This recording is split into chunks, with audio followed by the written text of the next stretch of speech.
We own a semi-truck and semi-trailer, and we knew that it would be needed to move our family and all of our stuff out of California. We booked a load of lumber to be picked up in California and sent to Tennessee, with the end goal in mind of finding property along the way or in Tennessee after we dropped our load. I went along to help Brian, and we stopped at several rest stops along the way. This one is in Arkansas, and you could see our strapped and tarped load. We landed in the Savannah, Tennessee area for a couple of days and ate at this really cool restaurant called The Outpost. If you get a chance, check it out. And Lake Pickwick, or the Pickwick Lodge, we stayed there for a few days, and I snapped this sunset there. When we got home, we had to close our construction business. We had to power wash the work vehicles and get all the graphics off, and quickly decide what we would want to take or need to take and what would be sold. And first up is this U-Haul that we converted into an RV. It needed a little bit of TLC. It needed some patching and primering and paint. And here Brian is after he painted it. And we'll have to do a video in the future of how we converted the DIY on how we converted a U-Haul truck into an RV. So stay tuned for that. This wood stove we decided to take with us. Another small little project. It would need to be refurbished. It would need some work, but we would use it. So our daughter here is power washing it and getting it prepped and ready to be packed and put up on one of the 4 loads. And our mini chopper that Brian built from pieces of scrap metal, that's a family heirloom, so that was a must. And our Jeep, we inherited this Jeep that was a high school auto shop project. It was buckets of parts, barely together, with some time and some vision and resources. We turned it into a rock crawler, a really cool rock crawler, and we had a blast with this Jeep. He extended the bed, made it a CJ Scrambler, and we took it to OHV parks and did their obstacle courses and rock crawled around. There he is at Prairie City OHV. We took it up to the High Sierras and did the Rubicon. We did Barrett Lake. We did lots of dry camping, rock crawling in, taking everything you would need with you. There's Barrett Lake.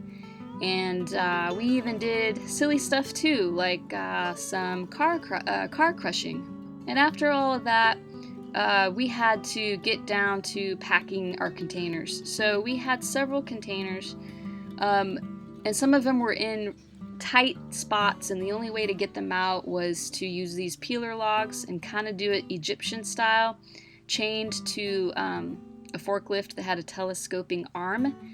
And the first load was 3 storage containers, mostly of Brian's tools and equipment and things we would need to build on our land, to develop it, try to be as self-contained and reliant as we possibly could. Here it is. He got it out in the open and he was able to lift it. These are the 3 containers on the first load. He needed to do a little rust treatment to them and primer them and then paint them so they just looked a lot better. And this was load number 1, but trip number 2 out of 5 total. And here are the 3 painted, and he's on the road headed to Tennessee. I believe this was going over the Sierras, possibly Carson Pass on the way back. He got a load of rolled steel, got to see some really cool things out on the road. He had some fun just seeing unique things that you normally wouldn't get to see as he was traversing the country. And second load, third trip, was the dry moving van that we scrapped from a Penske truck. Most of that was a household stuff and furniture, and our converted quad in the back called the Tigger truck, made out of some parts. And on the front, our converted little black camping trailer, that went along too because we knew that we would still be needing that. And on his way back, he booked a load of heavy steel beams to get back to California. So here's some pictures just along the way. Enjoy!